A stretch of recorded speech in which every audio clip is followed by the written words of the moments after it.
Mike, medyo matagal-tagal ka na rin sa Converge. Nakakita mo yung transformation nila from your time, first time nandito ka to now. How would you describe the transformation?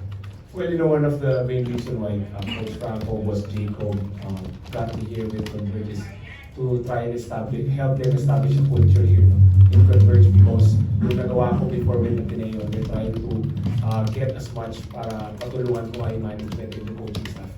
No, and coming off a losing conference 2 conferences ago, diba, and then a step further last conference by achieving yung nga muntik pa namin matalo sa San Miguel. And it's a stepping stone for us, no.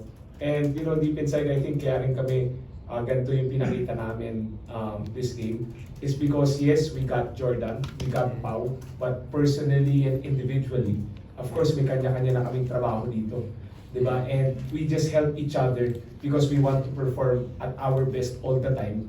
Kasi of course, ano na to eh, trabaho na to eh, at some point of your career, madali ka lang palitan. And I think yun yung nagiging namin dito sa Converge. We're trying to help each other and play with each other. No, kasi we're not Boss Jacob, Coach Franco, Coach Charles, and Coach Raiko are building this team not just to compete in the playoffs, but also to win a championship, because that's what Boss Dennis deserves. That's what Sinagov and Boss Jacob deserves, and we're trying to establish that culture here. No, kaya sa practices sobrang intense din. Kasi of course, we want to show our coaching staff that we deserve to play during games. No? And I think that's why ganito rin yung naging approach namin in today's game. Kita niyo lahat ng pinasok in today's game, maganda yung ginawa.